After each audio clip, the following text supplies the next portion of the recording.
All right, and joining me today is Jack Congdon, who fights Jean-Paul Lebosnoyani at Dana White's Contender Series Week 4. That fight is on September 2nd. So, Jack, I want to start here because I like starting here with all the guys on Contender Series. You get the call that you're going up, you're going to fight in front of the boss man. How'd you get it? What's the reaction like? So we were in talks with the UFC after my fight in January, but they wanted to see me win one more time. So um, I knew for a little while, like, okay, I got to put the work in. I got to win this next fight, and then I should be penciled in for a shot. So leading up to that last fight, um, I was definitely excited. It was a lot of extra motivation. It's like, okay, not that you really need a ton of extra motivation going into a fight, right? But it was cool. It was like, I go and I win this, and I'm one step away from achieving, the dream that I had since I was a kid of fighting in the UFC. So it was a lot of motivation going into that fight. The fight really delivered. It was a banger of a fight. And we came out on top after a bloody war, got the knockout in round two. So that moment was huge. And then, the fact that it it's leading me now to getting my shot at the UFC, just made it even bigger. So that moment was super exciting. And, obviously the opportunity to fight in front of Dana White and to get that UFC contract is just, the dream's coming true, man. So it's cool. That's awesome to hear. Now, you said that they wanted you to get one more win. They wanted you to see one more time in there. Was it just win this and you're in? Did you have to worry a little bit about being exciting? Not that, any of your fights have been anything but that, but did you have to worry about that too? Or was it just, put a win in the column? I'm never really worried about that just because of, I know with the spirit that I go out there and fight with that it's going to be exciting, right? Because I'm always looking for the finish, and that at the end of the day is what they want. So I wasn't necessarily worried about that. Um, you know, when I went out there and fought, I kind of sprinted at him. And it was kind of funny because Joe Lozon even kind of told me before the fight, like, hey, we know there's a little extra weight on this, but don't do anything different. You play it smart and you get the win. Um, and, I it wasn't even in my head that I was going to go and do anything crazy. The fight kind of wound up being that way. I think it was just kind of the clash of styles. Like he was a very, pressure forward, volume fighter. And I'm pretty explosive on the feet too. So it just wound up being a crazy fight. It wasn't what we planned. So, it wasn't like, you got to go in there and fight like a maniac, but it just kind of wound up playing out that way. Well, it's good that it did for fans. Now, I want to take you back to something you said in there with this being a dream since you were a kid. Now, I know you started jujitsu really early. Was it always, even when you first started jujitsu, that MMA was kind of the end goal? So when I was a little kid, like I started when I was 8, I was doing Taekwondo and Nogi Jiu-Jitsu. There were a couple of guys that were in the gym, that were regional pro fighters. And so I don't remember the exact age that I went and I first saw their fights. Maybe it was like 10, 11, 12, whatever it was. But that really got me hooked, seeing like the UFC, like guys like Chuck Liddell, Rampage Jackson, Anderson Silva. I would watch those fights, and I don't remember exactly what how old I was when I got kind of hooked on it like that.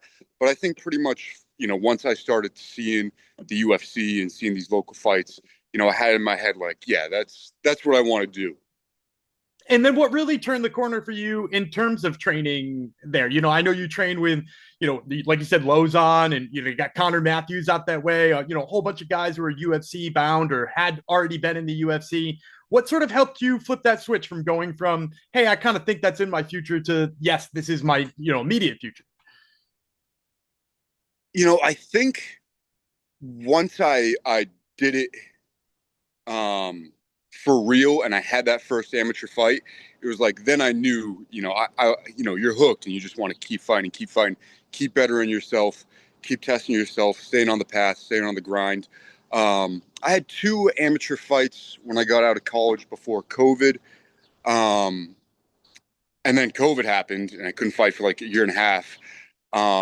But then, and life sucked. COVID sucked. You don't need to tell anybody that, right? But it was a tough time. And then when I finally got back on the first local card that they had after COVID, the energy there was insane. Um, Everybody was packed in. You could tell, everybody had been cooped up for almost 2 years, and the card was wild. It was just, I was like the fifth fight or something, and it was back to back to back to back finishes, and the energy by the time that I got in there was crazy, and then my fight wound up being crazy. And then, yeah, the energy there was just after such a long, lull and depressive time like COVID, that got me right back into it. And I've really been on the path ever since. I like that. Now, I want to ask you about the arena too, because obviously Cage Titans is one of the best local promotions in terms of that. But before I do, let's talk a little bit about the COVID times, because, I've heard fighters say that they were ready to pack it in then, or that they didn't know how to stay busy, or all kinds of things like that. What was that stretch like for you? Like you said, you had some fights before. Was it, I'm just waiting for my opportunity to get back in there, or did doubt start to creep in a little bit?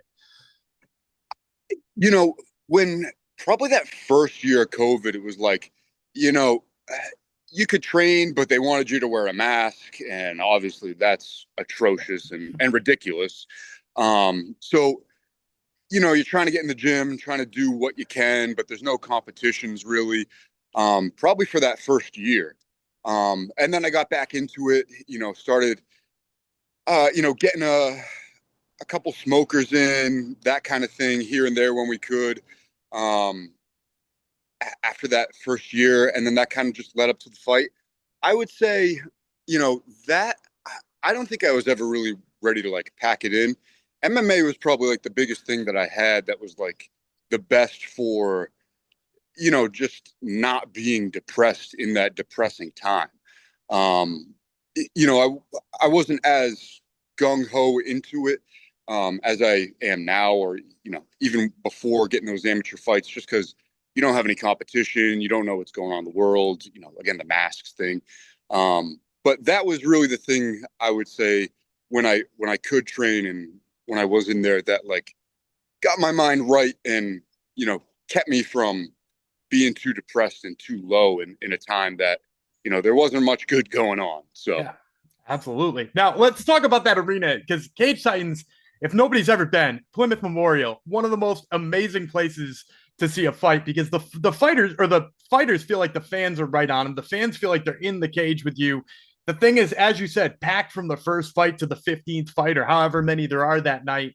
What has it been like doing your whole career where, you haven't had to fight in front of a, third full casino, or, a shoddy town hall somewhere, or a VFW? Like, you fought in pretty much the cool place every time.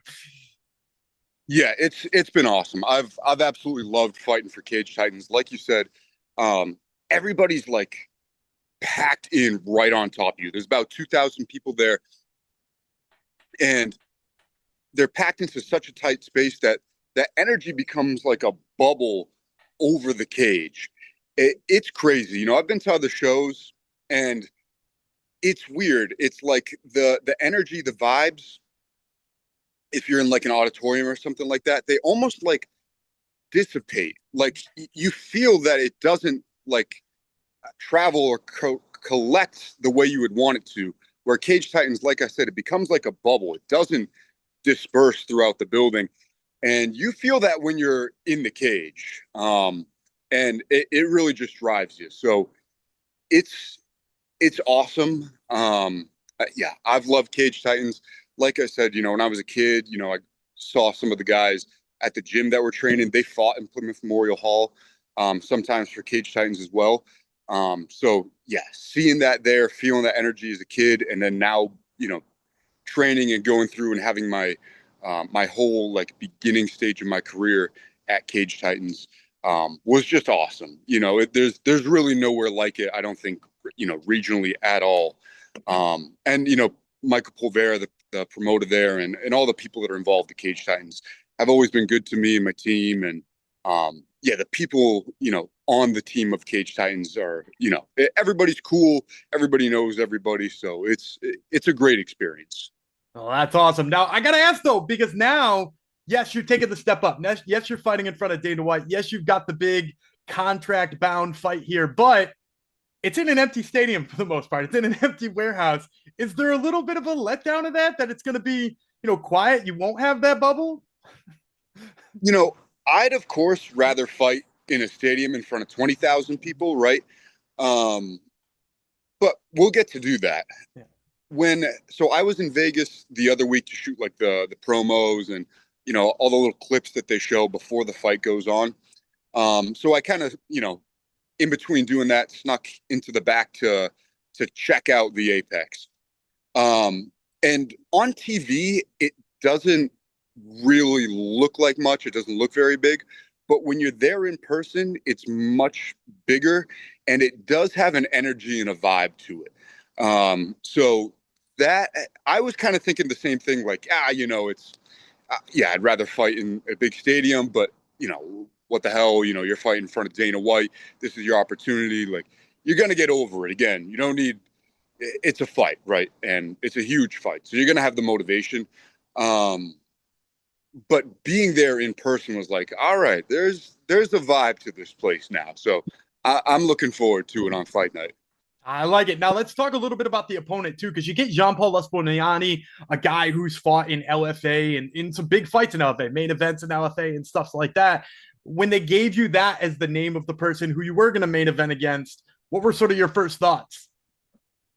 So I was looking at him, and obviously the kid's good, right? But everybody's going to be good at this level, and people are only going to get better as you go up. So, I looked at him. It's like, yeah, he's good. Obviously, he's got a lot of jiu-jitsu credentials.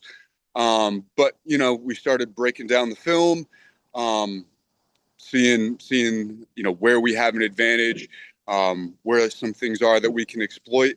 And, after breaking down the film, the more you do with that, kind of the better you feel, the more confident you feel. Like, okay, somebody can have a big name and big credentials, but then, you look at the fight and then you visualize the fight in yourself. And it's like, okay, these things, the organization you fight in, your ranks, whatever, all that goes away when you go in there and fight. And it's just you and him. So it's best not to, think too much about those sorts of things and just look at what he's doing, look at what you can do, and just take the fight that way. So, after breaking down the film, I feel really good about the matchup. I'm really excited for it. And I can't wait to get in there and fight. Well, and get the win and get the contract. Yeah, well, that leads me perfectly to my last question. I always like to end these things with a prediction. So we got September 2nd, Jean-Paul Lebosnoyani in Dana White's Contender Series. How's this one end? I'll find that KO within 2. All right. Well, you heard it here first, folks. This has been Jack Congdon, who fights Jean-Paul Lebosnoyani at Dana White's Contender Series Week 4. Once again, that fight, September 2nd. Jack, thanks so much for the time, man. I really appreciate it.